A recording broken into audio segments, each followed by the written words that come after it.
جب شادی ہو تو پہلی رات بیگم کو جو آپ نے سب سے اہمیت کے ساتھ جو بات سمجھانی ہے، پہلے تو بیگم کو بتائیں کہ بیگم میری آپ سے شادی ہوئی تھی، اس سلسلے میں آپ کے سامنے حاضر ہوا ہوں.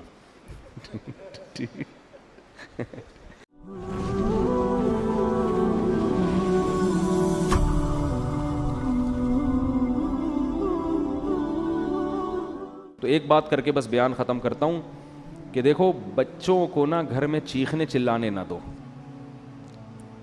ایک ان کو ڈریس صحیح پہناؤ پراپر، اور ایک ان کو چیخنے چلانے، اور اس کے لیے ضروری ہے جب خود بھی آواز ہلکی ہو آپ کی. اس سے بہت ماحول خراب ہوتا ہے. گھر میں ماحول یہ بناؤ جب شادی ہو نا اسی وقت سے. اب تو جن کے بچے بڑے ہو گئے اب وہ بہت مشکل ہے. جب شادی ہو تو پہلی رات بیگم کو جو آپ نے سب سے اہمیت کے ساتھ جو بات سمجھانی ہے، پہلے تو بیگم کو بتائیں کہ بیگم میری آپ سے شادی ہوئی تھی، اس سلسلے میں آپ کے سامنے حاضر ہوا ہوں. ذرا تمیز سے نا لکھنؤ والوں کی طرح ایک دم نصیحتیں نہیں شروع کرتے. وہ کہے کہ یار ابھی آگے بیٹھا ہے کوئی محبت کی باتیں کرو، آتے ہی ایک دم چلے 4 مہینے کی باتیں شروع کر دی، اس نے نصیحت شروع کر دی. تو آپ پہلے یوں شروع کریں کہ میری آپ سے شادی ہوئی تھی، اس سلسلے میں حاضر ہوں. پھر اس کو آپ شروع میں ہی سمجھا دیں کہ دیکھو ہمارے گھر کا ماحول ہے، ویسے ہوگا تو نہیں لیکن چلو فرض کر لو ہے. ٹھیک ہے نا. اس کو یہ بتائیں کہ دیکھو ہم جب بھی بات کریں گے نا آپس میں، ہمارا والیوم کیا ہوگا، 25 تک بس برداشت کریں گے ہم. ٹھیک ہے نا. 25 سے اوپر کسی کا بھی والیوم ہوا تو وہ جرمانہ دے گا. صحیح ہے. اپنے بارے میں بھی 50 بھی بہت ہے، 100 تو ابھی تو ڈائریکٹ 100 پہ ہوتا ہے جا کے نا، یوں گھما دیتے ہیں. یہ چیخو پکار اللہ کو پسند نہیں ہے. وَغْضُضْ مِن صَوْتِكَ، قرآن کہہ رہا ہے اپنی آوازوں کو پس کرو. میں بھی یہ نصیحت اس لیے کر رہا ہوں کہ اللہ مجھے بھی توفیق دے. یہ مطلب نہیں ہے کہ میرا والیوم بہت ہی دھیما اور بڑی تمیز سے، تو گھر میں سب کچھ چل رہا ہوتا ہے، لیکن تکرار کرنے سے فائدہ یہ ہوتا ہے کہ اللہ توفیق دے دے. سیکھنے والے ہیں نا ہم سب. کبھی ہو سکتا ہے میری بھی آواز اچھلتے کودتے ہوئے باہر آ جائے گلی میں اور چیخنے چلاتی بھی، آپ بولے اس دن تو بیان کر رہا تھا، تو بھائی ہم بھی سیکھنے کے لیے کہہ رہے ہیں باتیں، لیکن بات اچھی کرنی چاہیے انسان کو. تو پہلی دن اس کو بتا دیں کہ ہمارا جو والیوم ہے نا وہ ہمیشہ 25 سے نیچے رہے گا، 25 سے اوپر نہیں. جتنا اب 100 کسے کہتے ہیں پورا گلا پھاڑ کے جو بات کرو نا، یہ تو 100 ہے. اس گلے کو ہم نے 4 حصوں میں ڈیوائڈ کر کے 25 سے اوپر نہیں جانے دینا، بلکہ اس میں کچھ لگا بھی دیں، ایسا سسٹم جو اوپر نیچے ہو رہا ہو نا، وہ بتا رہا ہوں، کوئی ایسی مشین لگا دیں. تو اس کے بڑے فائدے ہیں. اس سے جب بچے آپ کے پیدا ہوں گے وہ بھی کیسے، تمیز سے.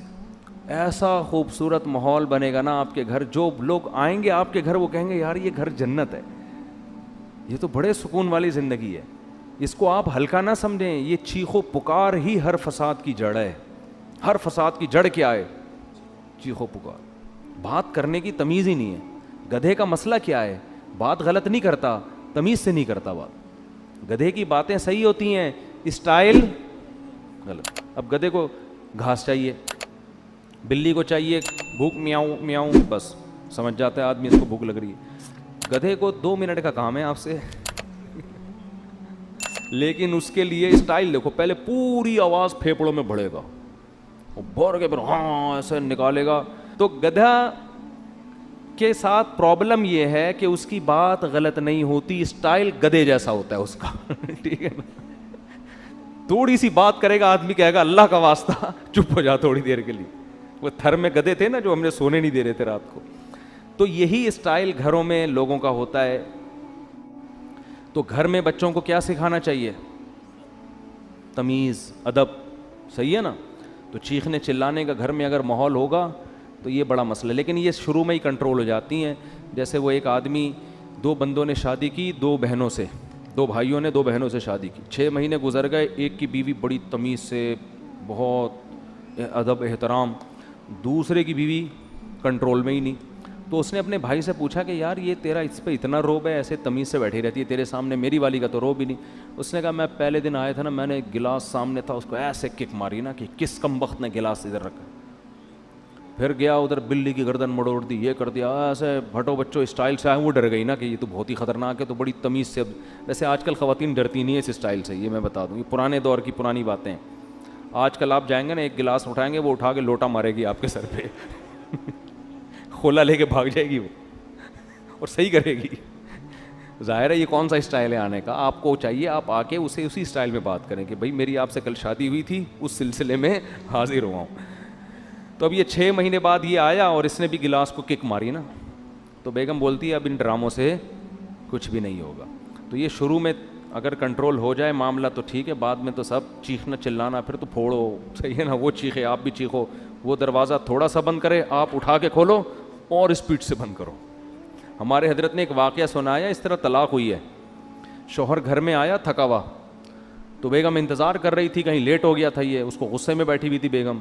تو جب یہ آیا ہے نا کمرے میں تو اس نے دروازہ دھاڑ کر کے بند کیا نا. بیگم کا موڈ آف تھا تو اس نے کو غصہ آیا، اس نے دروازہ دھاڑ کر کے بند کیا. بیگم نے کہا مجھے تپانے کے لیے اتنی زور سے دروازہ بند کیا، دوبارہ اور تیز بند کرو. یہ بھی بس سینگ نہیں تھے ان کے، حرکتیں تو وہی بیل والی. پرانا واقعہ ہے، ان کو نہیں پتہ چلے گا. انہوں نے کیا کیا، کھولا اور فل اسپیڈ کے ساتھ دھاڑ کر کے اور زور سے، پھر لڑائی شروع اور طلاق تک نوبت آئی ہے. کس بات پہ کہ جی دروازہ زور سے، اس پہ ان کے درمیان طلاق ہو گئی. تو یہ ہے انسان جب غصے میں بے قابو ہو جاتا ہے. اور اب بھائی اس نے اگر بول دیا تھا زور سے بند کرو تو کچھ اور بول دیتے ایسے موقع پہ. بولے بیگم یہ مناسب نہیں ہے، میں شادی ہوئی تھی اس سلسلے میں حاضر ہوا ہوں اور آپ کیا کر رہی ہو تو معاملہ طلاق تک کم از کم نہ پہنچتا. اللہ تعالیٰ سمجھنے کی عمل کی توفیق عطا فرمائے.